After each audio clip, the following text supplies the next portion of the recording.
Coach Ty, and I am here to break down the Friday workout. We are sticking with the Snatch series, continuing to build and progress, whether it's our technique, whether it's 2.5 pound plates on the bar, whatever it might be. We are continuing to build on those snatches and overhead squats. For part B, we're going to keep things spicy just like we did last Friday. We changed up the movements just a little bit. We added some devil burpees, which we haven't seen in a while. We know you guys all love those. We also added some dumbbell snatches and some good old-fashioned double unders. So let's talk about our points for performance. Let's talk about our standards and the best ways to perform and succeed in this workout. So kicking it off with a 5-minute Imam of power snatches and overhead squats. We've been harping on all of the key points for these movements over the last 5, 6, 7 weeks. So I'm basically just preaching to the choir right now. But remember our starting position. Our feet are underneath our hips. Our hands are nice and wide. Butt is low, chest is up. Now, I think many of you have that position down right now. So I'm really going to emphasize that tension before you lift the bar off the ground. That's going to set everything in motion. So one thing that I kind of like to do is think like I'm breaking the bar before I lift it. So it's almost like I'm pulling this way, which is going to set my shoulders and my mid-back in place. It's going to get my posture nice and tight. That way I'm efficient and smooth as I bring that bar off the ground, which is very important as it relates to the path of that bar and just setting it up for a powerful pull. So make sure you have that tension, set those shoulders back, brace that midline before you lift the bar off the floor. Now, we want to kind of bring it into our hips, straight up, and then into our hips, and we're gonna drive straight up. After that, of course, we're getting under that thing. We are catching, creating that same tension we had at the start of the lift, and then standing it up. You might notice my feet went from hip width apart to about shoulder width apart, and then I make sure to stand it up.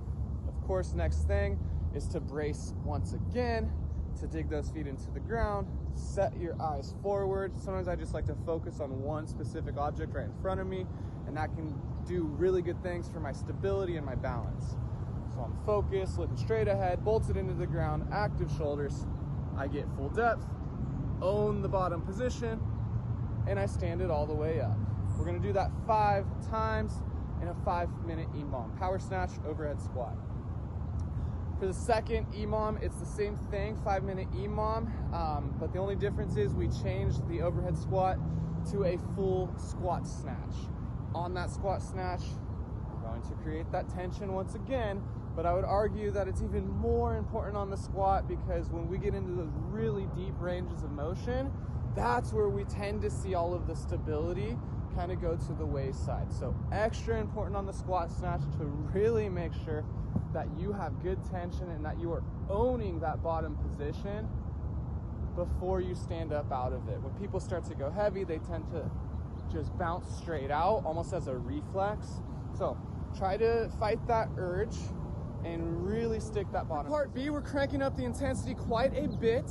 The rep scheme is really low and the time cap is really short. So that's just going to allow you to keep that pedal to the metal, keep that foot on the gas for the entire 10 minutes. We have 3 different movements: the dumbbell snatch, the single arm devil burpee, and the double under. So let's talk about it. For the dumbbell snatch, it's all about that start position, just like it is in any other movement. We are in what I call a squinge position. We're a little bit squatted and a little bit hinged. We have both heads of the dumbbell on the floor, backed by the heels. Free hand is exactly that. It is free. It is not resting on my thigh. So I'm right here. I bring it to my hips, and then I complete a high pull. So I extend my hips, I pull up, almost like I'm pulling my zipper up on my jacket. From there, all I do is I essentially punch and lock it out.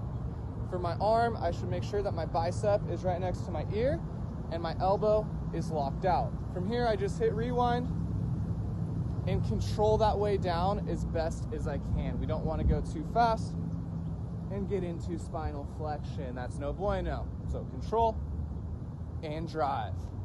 Second movement is the single arm devil burpee. It's basically the dumbbell snatch, but we threw a burpee into the mix. Who doesn't love that?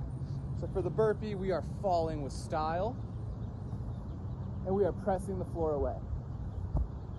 Then we complete the dumbbell snatch just like we did with the previous movement. The third and final movement is the double under. It's only 15 of them.